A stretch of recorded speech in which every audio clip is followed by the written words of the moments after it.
Okay, so the Mishnah is really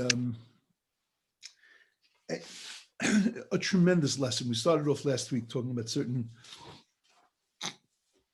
ideas in this Mishnah which are very important, and I'm going to I want to say start over, but not repeat the last week's ideas. Just give it a whole what we call a mahalach, a way of understanding this Mishnah, because I think that there's a tremendous lesson to learn from the Mishnah.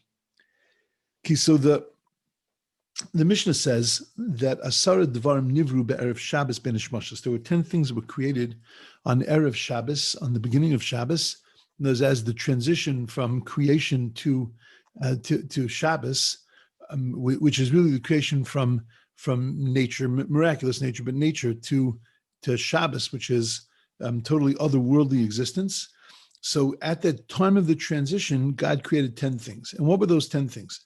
Pia Aretz, the mouth of the earth, which we spoke about last week. Pia Be'er, Pia Ason, which was the earth that opened for Korach. The Pia Be'er was the well that opened for Miriam.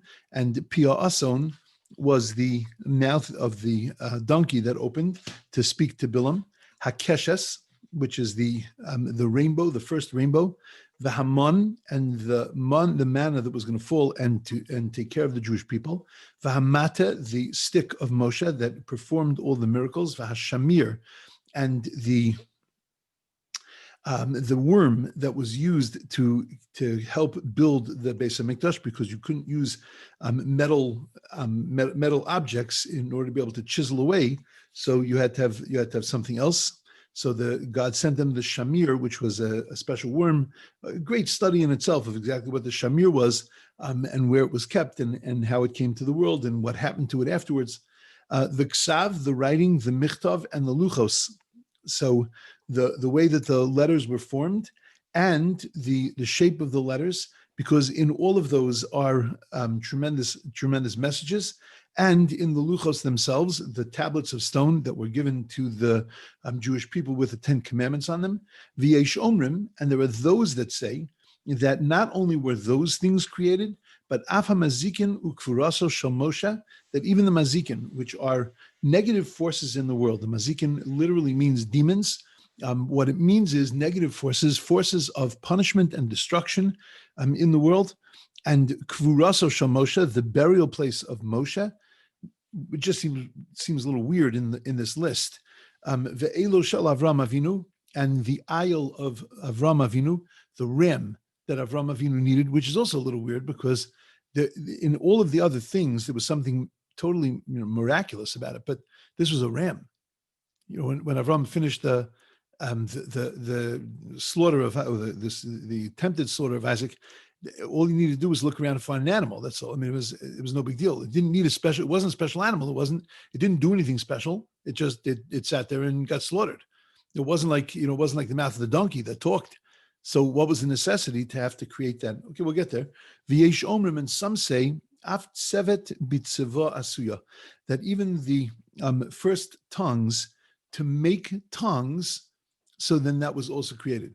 Now that's the weirdest thing in the whole world. Why not the first fork to make forks? So the first, or the first scissors to make scissors, right? Or whatever, anything that makes anything else. Why wasn't that what was created? Why dafka the tongues to make other tongues? There's no great kiddush on tongues. Like why would that be the first of the first things that were created in the world? But why didn't God give Adam the mold and teach him how to smelt, how to make, iron, and then pour it into the mold, and then you got yourself your first set of tongs. Whoa, isn't this cool? A little IKEA kit, how to build tongs. Great. Why did God have to create the first tongues to then give to Adam to make more tongues? Okay. So I have a bunch of questions, and my first problem with this Mishnah is that if you look at the order of the other Mishnayos that we've been learning, so we learned about the 10 utterances that the world was created with. Then we learned about the 10 generations from Adam to Noah, the 10 generations from Noah to Abraham. Then we learned about the 10 miracles that were done for the Jewish people in the desert. Then we will learn about the 10 tests of Abraham. Then we learned about the Jewish people. Then we learned about the Beis HaMikdash, the 10 miracles that took place in the Beis HaMikdash. And now we're back to creation. The 10 things that were created on Erev Shabbos. Now remember, when Rabbi Yehuda Nasi, Judah the Prince, set up the Mishnayos, it was an open field. He could have set it up in any way he wanted. And he obviously had something in his mind that he put this Mishnah in front of this Mishnah in front of this Mishnah. Why didn't he include this Mishnah? This is the last, by the way, of the 10 Mishnayos. The next Mishnah is number 7. We go down to the 7s. So if the last Mishnah of the 10s, why did he end this section of the 10s with the creation of the world? This would have been more appropriate as Mishnah number 2. First one is with the 10 utterances, God created the world, and then talk to me about the things that were created on Erev Shabbos. So why is this Mishnah here? That's question number 1. Question number 2, as we asked last week, creating things on Erev Shabbos bein hashmashos, that really sounds like an afterthought, right? Shabbos is coming, and you say to people, do we turn on the hot water chaynik? Did we, did you set the lights in the bathroom? Did you set the Shabbos clock? Right? Those are the last minute things that you worry about in the last couple of seconds. So it sounds like a Kodesh Baruch Hu. These are pretty important creations. Pia Aretz, right? The opening up of the earth that's gonna open up for the time of when it was needed for Korach, and the well of Miriam, and that stuff is not like afterthoughts. Why was that seemingly only remembered and created only at the very, very, very, very end of the day? Bein Hashmashos says that really the day is over, but we're not sure exactly when it's over. It's called Safek Yom Safek Laila, right? It's a doubt of the day. We're not sure whether it's daytime or whether it's nighttime. We spoke about last week how we consider that on Friday, we consider it as nighttime, and on Saturday, we consider that period as daytime. And it's like a confusing period. It's a period where light and dark is mixed, where Shabbos and weekday is mixed. So why would God have created those things then? Okay. Then my third problem is that we know that Adam Harishon was created last. Chazal make a big deal out of this. There are 2 reasons why they say he was created last. Either so that he understands that the whole world was created before him in order to make it ready for him. And that, look how chashuv you are. Look at how much I love you, says God. I didn't just get you a house and then tell you, look, you're going to have to furnish it and you're going to have to get everything you need. But I built it. I furnished it. I took care of it. I made it all ready for you. And all you had to do was now just come inside. That was it. And that just shows how much I love you and how much I care for you. Or Chazal say that the message was the exact opposite, that God created Adam last so that Adam should understand the gnat was created before you, buddy. The worm was created before you. The termites were created before you. Just in case you get it into your head that you are the king of the world, just in case you get it into your head that you run this place, understand that everything was created before you. Now, either way, whether you say it's to teach him love or whether it's to teach him not to become too haughty, those are important messages. But when I look at this Mishnah, I don't understand those messages because Adam wasn't created last. Last was these 10 or 14 things, depending on if you add on that the last part of the list. There were many things that were created after Adam. Adam was created. When was Adam created? He was created in the mid-afternoon. These things were created a few hours later. So what are you telling me that Adam was created last? And give me these incredible Musar lessons, like incredible lessons. They're great lessons, but they're not true. He wasn't created last. Okay, I'm not done. Because why did God need to make a Bria Chadasha, a new creation? Why did he need to create a thing called the Pi Haaretz, the opening of the earth for the time of Korach? Why couldn't he have, when he created the earth, make a stipulation with the earth? Guys, I'm going to be back. There's going to be a time in history where I might need you. And if I need you, remember, you do whatever I tell you. And then when it was needed, the earth would split.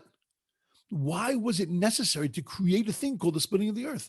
Why was it necessary to create a special rock, an opening that was going to give water when the Jewish people needed water? Why not just say to the rocks when you created them, there's going to be a time when miracles are going to happen, or you don't even have to, you don't have to give them forewarning.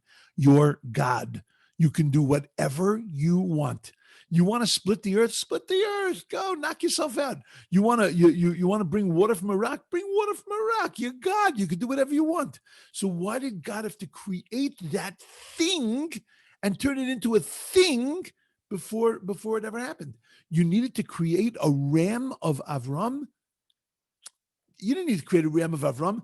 Listen, if you can make a shidduch, and you can take a person who grew up in Alabama, and you can take a person who grew up in South Africa, and you can put them together. You can find Abraham a ram when he needs one for the time of the slaughter. In other words, it doesn't require a bria chadosha. It doesn't require a brand new creation, a separate creation. What was the necessity for God to create these things? Plus, what's the connection between all of these things? Because it's a group. And whenever you have a group, you got to ask what the connection between the group is. The Pia Aretz, the Pia Be'er, the Pia Asan, the Keshes, the Mon, the Mata, the Shamir, they're all things in Jewish history. But what's the underlying connection between them? And what's the ethical message of the Mishnah? Because remember, we're learning Pirkey Avos, we're not learning Jewish history. So what's the ethical message?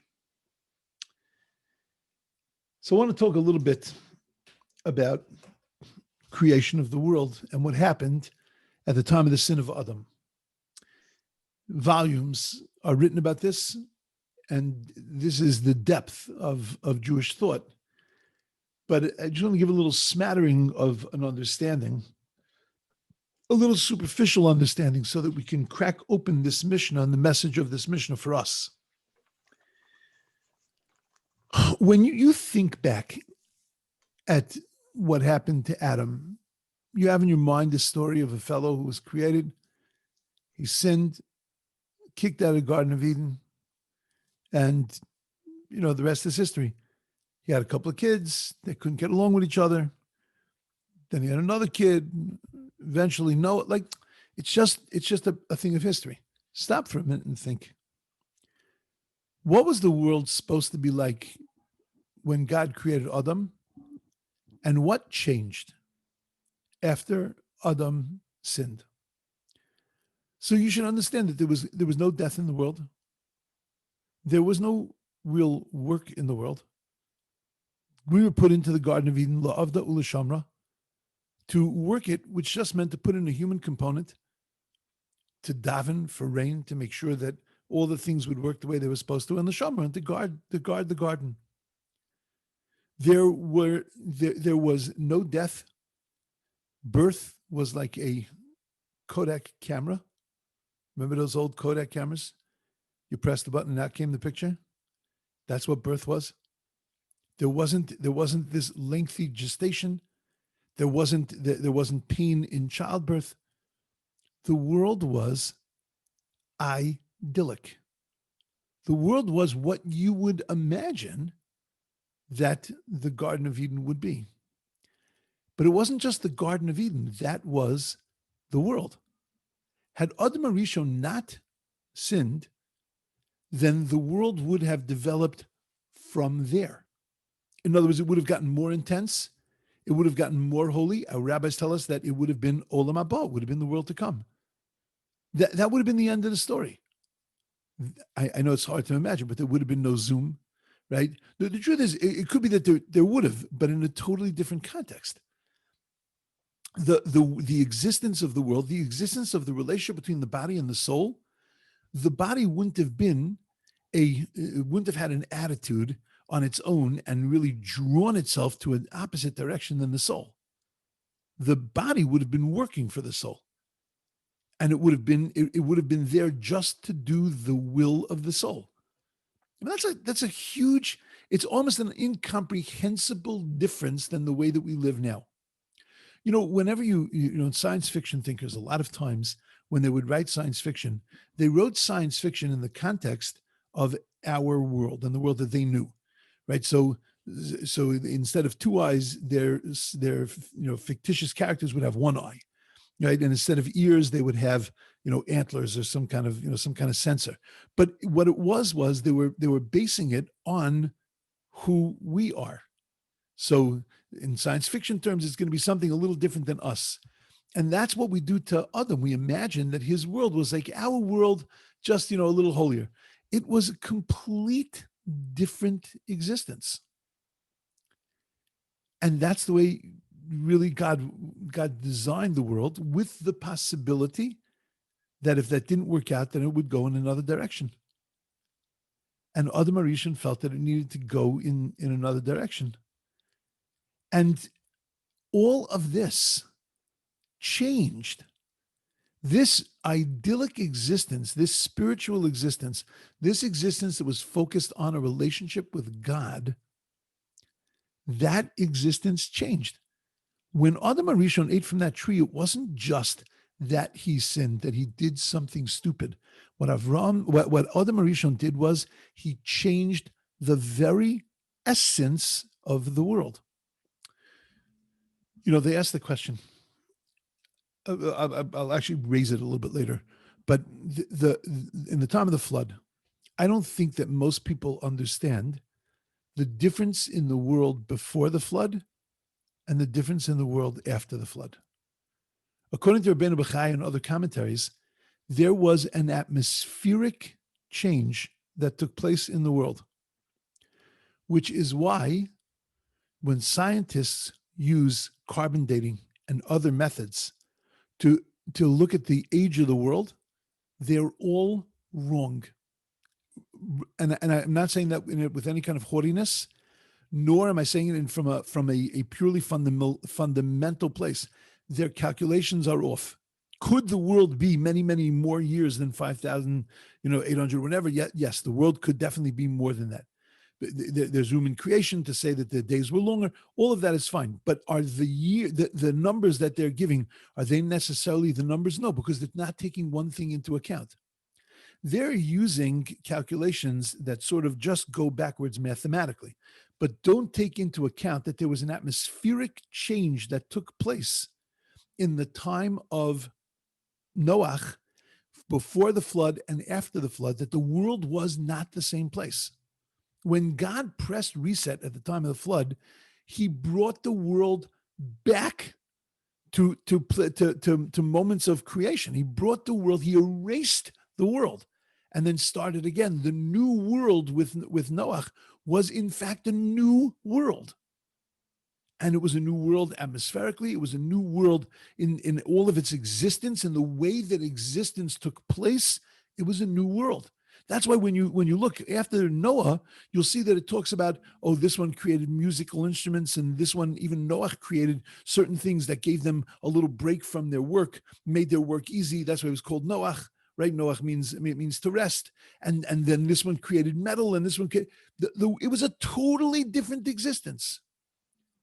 Well, with Adam HaRishon, it was a totally different existence. It went from spiritual to physical. Then from there to Noach, it went from a physical existence on one level to a totally different physical existence. When did this change take place? This change took place on the first day of creation, as soon as Adam was kicked out of the Garden of Eden. And that was Bein Hashmashos. That was the very end of Friday as Shabbos began. These things that were created were not created as an afterthought. These things that were created were the things that were needed for the new world and the new world order. The world was totally complete when it was created. The world was perfect for a Garden of Eden existence. But now in the new world, there was a new set of things that were going to be needed for Adam to be successful in his world. The message to Adam was exactly the same message.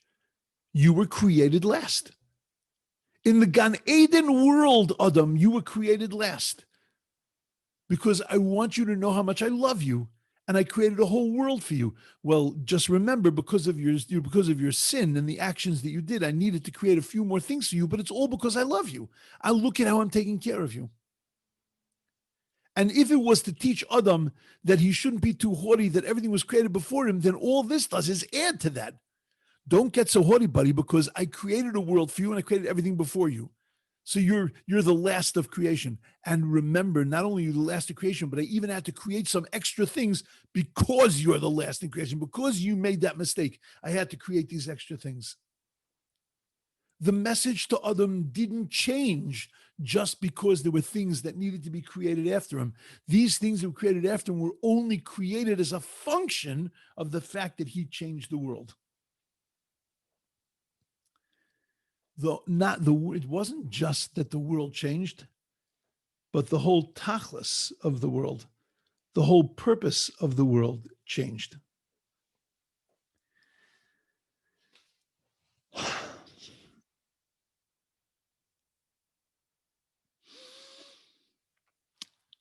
These 10 things were created for times when this new man would need to hear a message that would continue to keep him focused on the job that he's meant to do and the way that he's meant to live in the reality of his new world.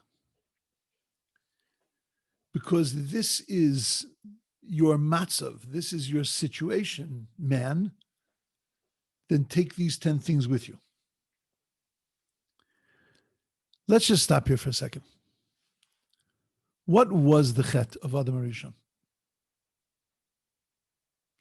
Good thing to contemplate. Not necessarily 8 o'clock at night, but it's a good thing to contemplate.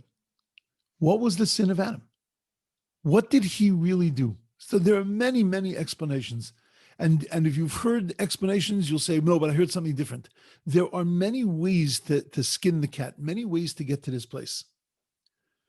But the way that many of our rabbis understand that the chet of Adam HaRishon is that Adam did not understand the extent of the power of God. He thought that he was able to second guess God. And what exactly was he second guessing?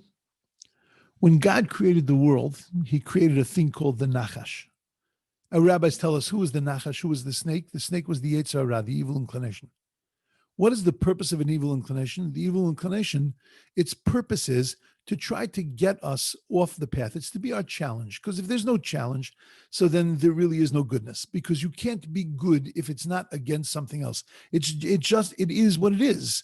It's not good. Good is because it was chosen, it was done in the face of something that was bad, something that wasn't good, and that you chose to do good, and therefore you're a good person. But just if you're raised in an environment that's completely good, and everything you do is because of the fact that you were raised in that environment, that's not good. That you're doing good things, but you're not necessarily a good person because you have not been challenged and chosen to do good.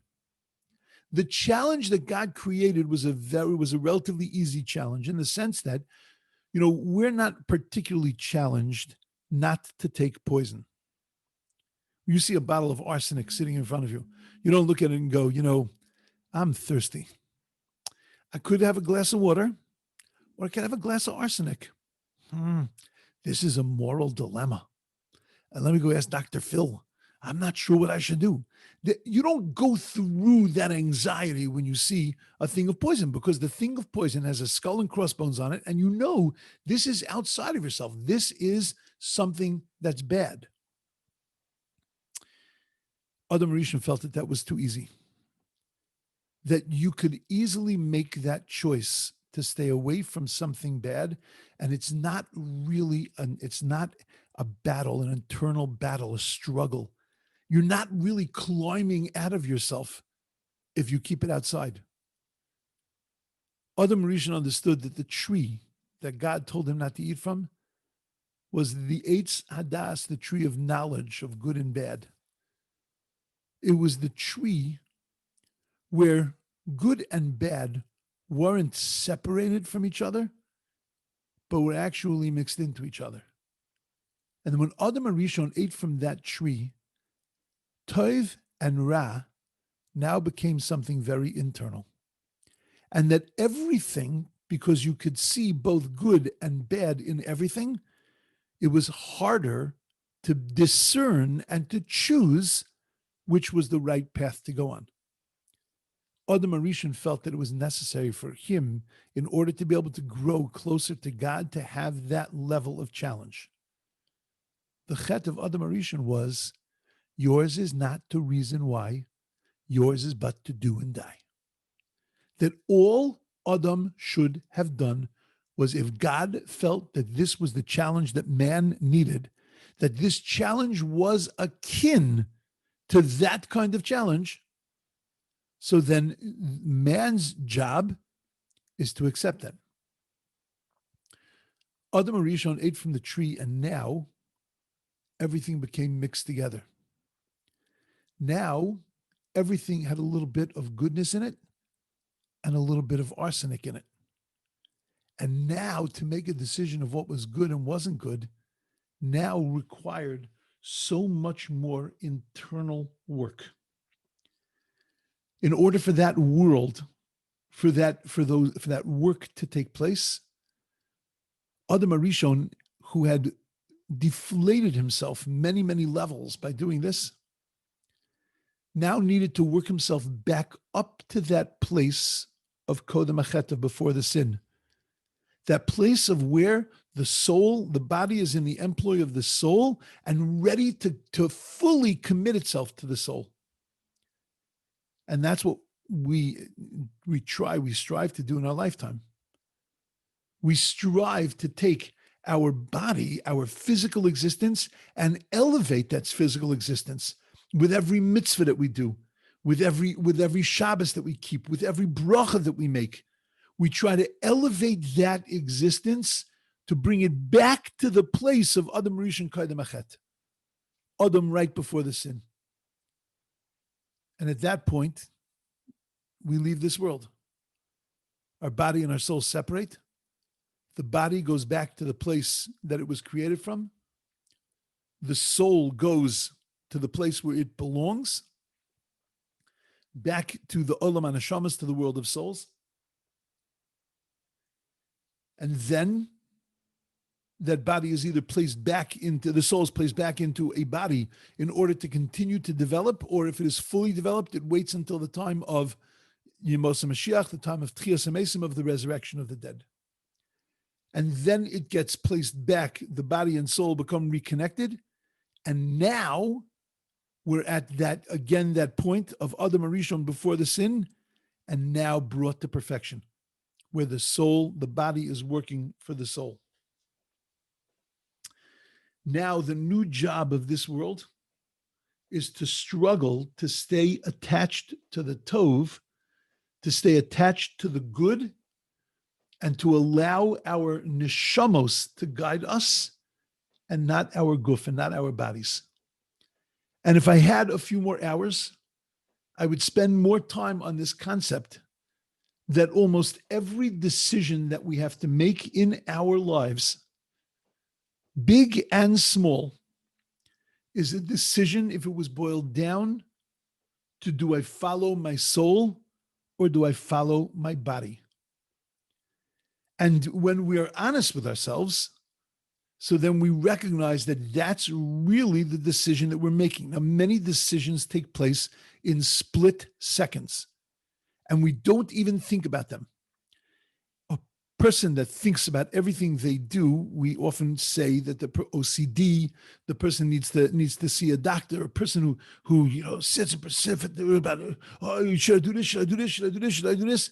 But that's in a healthy, integrated person, that's taking place. It's just taking place in split seconds. But it's ultimately, should I eat this? Should I not eat this?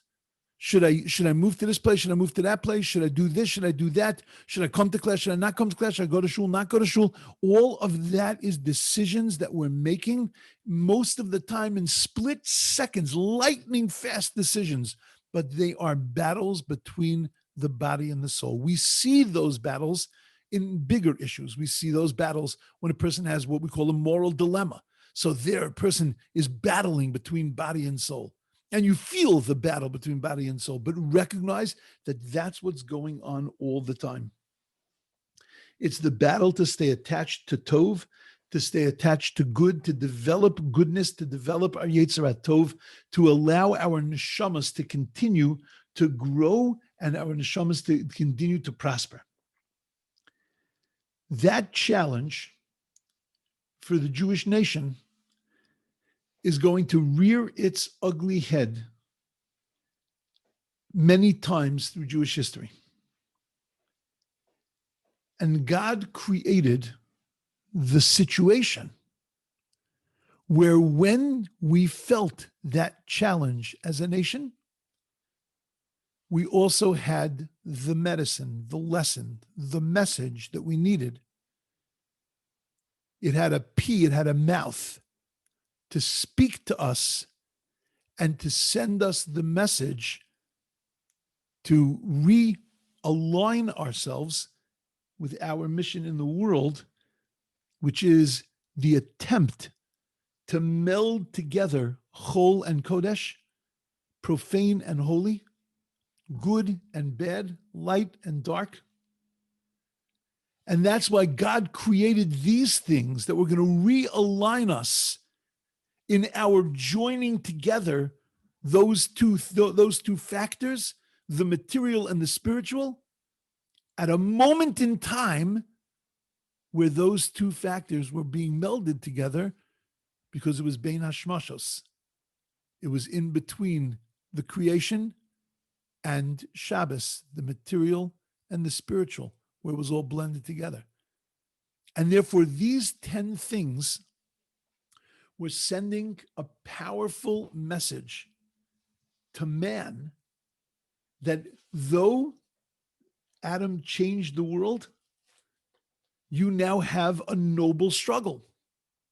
The noble struggle is whether God wanted it to be this way or not is immaterial. Whether God would have been just as happy if Adam would not have chosen this pathway, but Adam chose this path, which God created into the world. That's a whole nother story. But now that we're going down this pathway, every once in a while, we need to be pushed back on the path. When we had an inability to be able to see the power of Torah in our lives, when we had an inability to be able to see the danger of throwing away the Torah, when Korach stood up in front of the Jewish people and challenged the authority of Moshe, it was not a political battle. He was challenging the authority of Torah, and we were being drawn after that. We were being drawn after the physical existence. We were being drawn after the Ra, that which was going to drag us away from God. And the earth opens up and speaks to us and sends us the message, this is not the path to follow. The earth, ultimately, all it's going to do is swallow you up. It's going to take your body and bury your body. You're not just body, you're something more important, your soul. When we lived in a world where we lost sight of the fact that God is providing for us, that food is not just food. Food is God's way of showing us how much he loves us. So then God sent us the Pia Be'er and the mun. He sent us the mouth of the well and the manna to send us the message that he's providing for us and taking care of us, so that we can see in the physical world, in the food, in taking care of ourselves, we can see the message of God's love. When we would doubt the nitzchius, when we would doubt the everlastingness and the eternity of the Jewish people, God sent us a message through the Pia Asayin, through the mouth of the donkey, that the donkey was able to see God, and that the donkey was able to see spirituality. And if a donkey can see spirituality, then you can see it also if you open your eyes. When we would feel abandoned, when we would feel as if we're just in this world and there is no God, there is nobody defending us, nobody caring about us, then we see the keshet, we see the rainbow.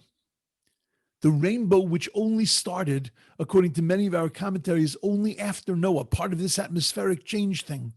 Even though it's atmospheric, it's something that's scientific, the rainbow, but it began the possibility of it to be able to be created, to be able to happen through the light and the reflection of the light. That all began only after the time of Noah, because it was only in this new world that it was necessary. When we would doubt nisim, we would doubt miracles and the miraculous in the world, when we thought that the world was just teva, was just nature. So God gave us the stick of Moshe that did all these miracles. When we would need to be reconnected to God, when we would feel that distance and feel we're just living in a physical world, God sent us the Shamir and the whole Beis HaMikdash, this little worm that created incredible stones, tons and tons and tons of stones. When we would forget our direction, God gave us the Ksav, the Michtav, the Luchos. He gave us the Torah. And there are those that say that even, let's go to the last one, the tongues that created tongues. What's that message? That message is stunning. That message is that when we lose sight of the process, of that God is involved in every step of our way and that our lives are part of a process. I want to show you something really amazing.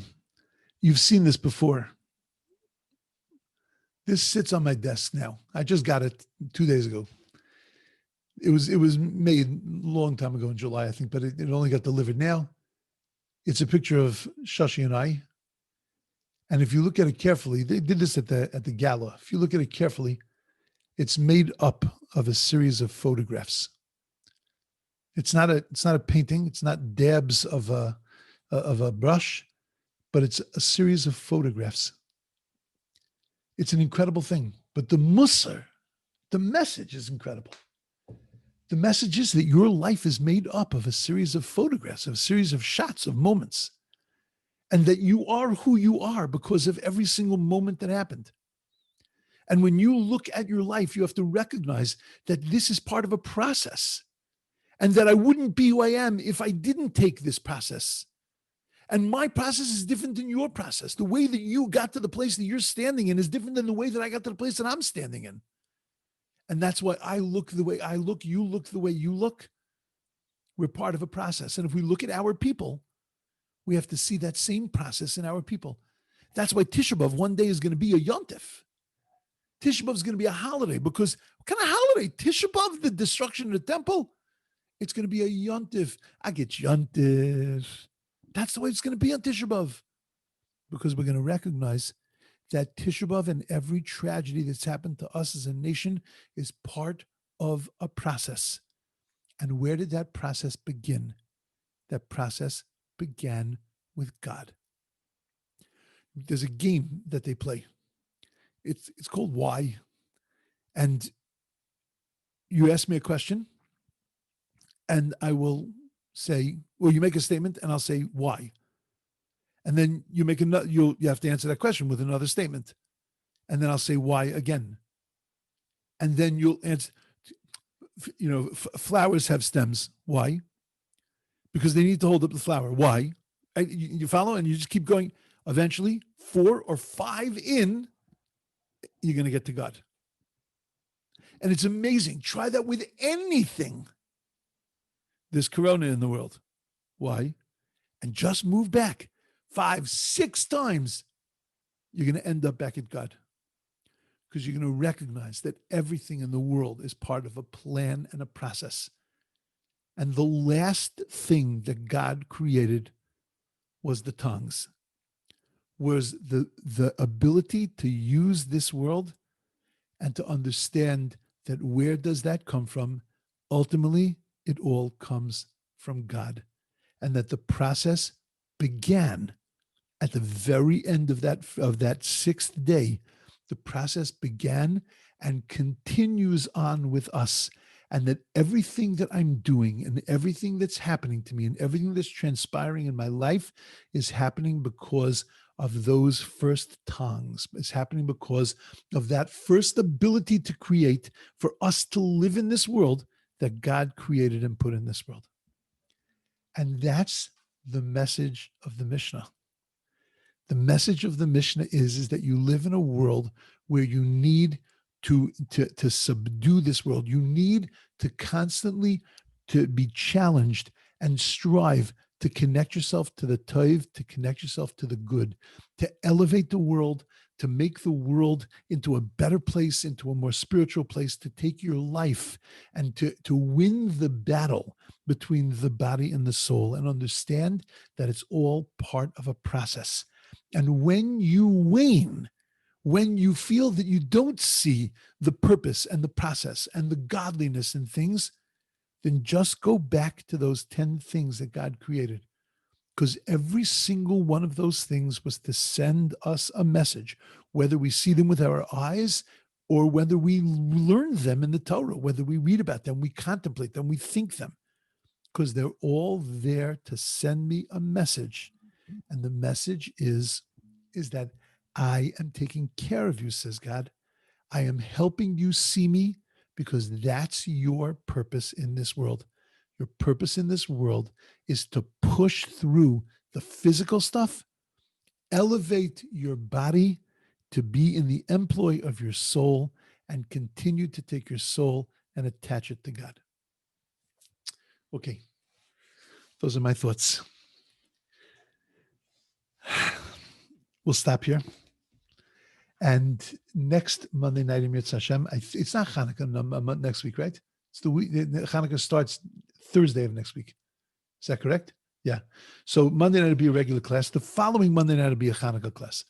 But next week will be a regular class, and we'll start on the number 7.